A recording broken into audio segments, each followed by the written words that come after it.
Bon, alors aujourd'hui, je vais vous lire Histoire d'une religion. En 1816, vivait à l'ouest de l'État de New York une pauvre famille de fermiers nommés Smith, dont le fils, âgé de 15 ans, était fort indécis sur la religion qu'il devait adopter. Son père, en effet, était méthodiste, alors que sa mère était baptiste. Fort ennuyé et incapable de choisir, il décida de demander conseil à Dieu lui-même. Il se rendit alors dans la forêt où, invoquant le Seigneur, il lui expliqua à haute voix ce qui le tourmentait. Il avait à peine terminé son monologue que deux personnages, dont la splendeur et la gloire, dira-t-il plus tard, défient toute description, ces personnages apparurent à lui. Joseph Smith n'eut pas besoin de les contempler longtemps pour reconnaître qu'il s'agissait de Dieu le Père, accompagné de son fils. Ravi, il les mit à nouveau au courant de ses ennuis. « Alors, que faut-il choisir, Père ?» demanda-t-il en conclusion. Le Seigneur semblait avoir pensé à la question. « Restaurer l'Église chrétienne primitive, mon petit, et quand tu en seras digne. » Après quoi, Dieu et Jésus disparurent, laissant Joseph fort intrigué. Ne sachant que penser d'une telle rencontre, il rentra au village et raconta ce qui s'était passé. Mais les gens étaient des esprits forts et ne le crurent point. Certains se moquèrent de lui et le pauvre Joseph, découragé, reprit ses occupations habituelles. Hélas, malgré la conversation amicale qu'il avait eue avec le Seigneur, il sombra dans la débauche. On le rencontra dans de mauvais lieux où il poussait une sorte de folie de luxure. Le pauvre était en effet doué d'un tempérament ardent et tombait fréquemment dans les erreurs insensées qui témoignaient des faiblesses de la chair. Un soir, pris de remords, il se mit en prière, la tête dans les mains. Alors qu'il récitait un acte de contrition, un léger bruit le fit sursauter. Se redressant, il vit qu'un ange était dans sa chambre. Cela le réconforta un peu. « Qui êtes-vous » ? L'ange Moroni. « Je viens d'annoncer que le Seigneur t'a choisi pour créer une nouvelle religion dont les bases fondamentales sont inscrites sur les tablettes d'or enfouies dans la colline de Cumorah, au nord de l'État du New Jersey. » Joseph, fort intéressé, demanda des précisions que l'ange lui donna complaisamment avant de disparaître. Cette fois, le jeune fermier ne parla pas de la visite qu'il avait reçue. Sans rien dire à personne, il se rendit à l'endroit qui lui avait été indiqué et fit des fouilles. Sous quelques mètres de terre, il découvrit une cinquantaine de plaques d'or couvertes de caractères étranges. Il les plaça soigneusement dans un chariot, rentra chez lui et il les cacha dans la grange. La nuit venue, à la lueur d'une chandelle, il traduisit le texte écrit en égyptien réformé, grâce à deux pierres magiques que lui avait laissées l'ange et qui avaient la propriété de donner les dons des langues. Au bout de quelques nuits de travail, il fut en possession d'un livre extraordinaire qui retraçait l'histoire de la tribu de Léhi, émigrant de Palestine après la mort de Josias, 600 ans environ avant Jésus-Christ, afin que fût accomplie la parole de l'Éternel au peuple élu. « Je veux faire de toi la lumière des nations, pour que mon soleil arrive jusqu'au bout de la terre. » La tribu de Léhi s'était mise en route pour l'Amérique, dont l'existence était connue par les anciens. Et ils se sont installés et avaient donné naissance à la race indienne. Les peaux-rouges étaient donc des Israélites qui s'ignoraient. Émerveillé par ce qu'il venait d'apprendre, Joseph Smith mit ses frères et quelques amis au courant de sa découverte. « Montre-nous les plaques d'or » firent les autres, incrédules. Impossible, répondit Joseph, car l'ange m'a dit que quiconque verrait ces plaques mourrait sur le champ. Personne n'eut donc l'audace de contrôler les affirmations du jeune Smith. Mais, s'empressa-t-il d'ajouter, je vais en dicter la traduction à l'un de vous et vous verrez. Les séances de traduction eurent lieu dans la grange. Joseph cacha derrière un rideau d'épaisse couverture. Il dicta le texte à l'un de ses amis. Quand il eut terminé, il baptisa le tout Livre des Mormons du nom du dernier prophète cité dans le texte et en fit distribuer des copies par ses amis. Et les plaques d'or, direz-vous? Joseph était honnête. Un soir que l'ange le visitait, il les lui rendit. Enfin, du moins, c'est ce qu'il raconta. Le Livre des Mormons, qui est une espèce de pastiche de la Bible, fut rapidement édité. Et malgré les railleries de ses voisins, Joseph Smith fit bientôt 1 millier d'adeptes de la nouvelle religion. Hélas, on peut être prophète et être tourmenté par des pensées impures. Joseph Smith, je l'ai dit, adorait les femmes. Marié, il s'aperçut que son épouse ne lui suffisait pas et il craignait de tomber dans le péché. Fort heureusement, l'ange Moroni lui apparut une fois encore et lui dit en souriant « Je t'apporte un message du Seigneur. Prends plusieurs femmes. » C'est tout ce que Joseph demandait. Dès le lendemain, il fit part à ses disciples de l'ordre qu'il avait reçu de Dieu. Cet ordre concerne tous les fidèles de notre religion, dit-il d'un air grave. Tous, alors, promirent du fond du cœur d'avoir le plus grand nombre possible de femmes. Il tint parole, et l'Église mormone, qui avait pris le nom de l'Église de Jésus-Christ et des saints des derniers jours, devint un grand centre de polygamie.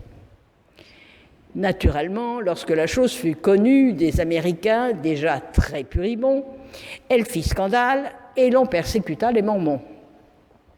Ils durent fuir vers l'ouest et s'installèrent d'abord à Nauvoo. Mais la polygamie scandalisa les habitants de l'Illinois et les Mormons, alors au nombre de 40 000, furent de nouveau en butte à de continuelles tracasseries. On était en 1844. Joseph Smith eut alors l'idée étrange de se lancer dans la politique et d'être candidat à la présidence des États-Unis. Arrêté à la suite d'incidents, il fut assassiné dans sa prison. Il laissait 28 veuves.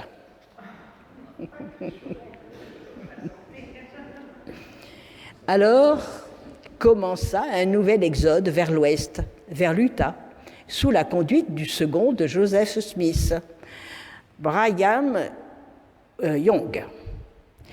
Guidés par un ange qui les précédait dans une nuée, les membres de l'Église de Jésus-Christ et des saints des derniers jours arrivèrent dans la vallée du Grand Lac Salé et fondèrent une ville, Salt Lake City, qui devint la Mecque des Mormons.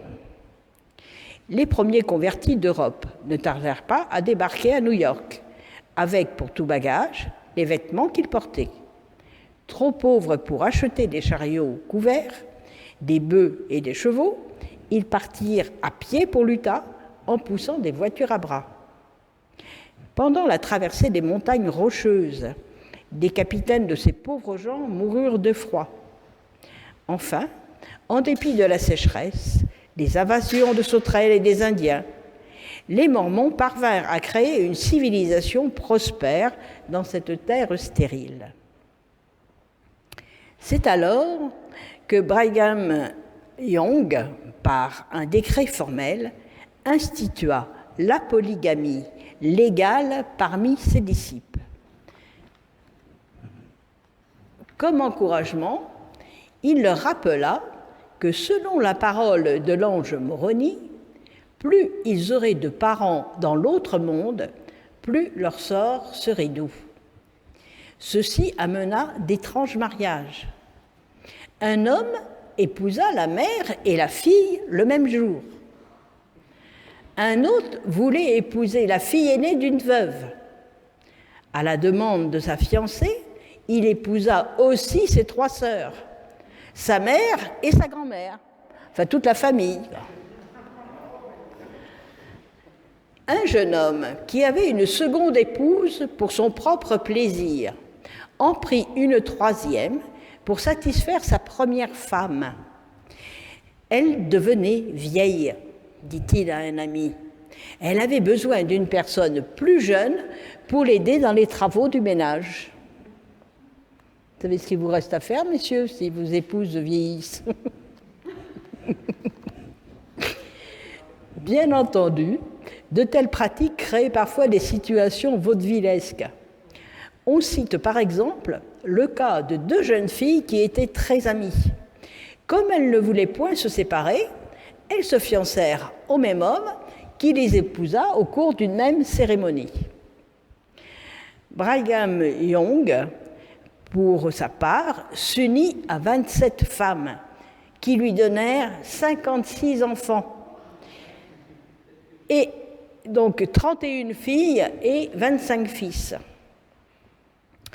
Le jour le plus extraordinaire de sa vie fut sans doute celui où il épousa une femme après le petit déjeuner, une autre après le déjeuner, une 3e dans l'après-midi et une 4e à l'heure du dîner. Parfois, Brigham avait des difficultés avec des rivaux.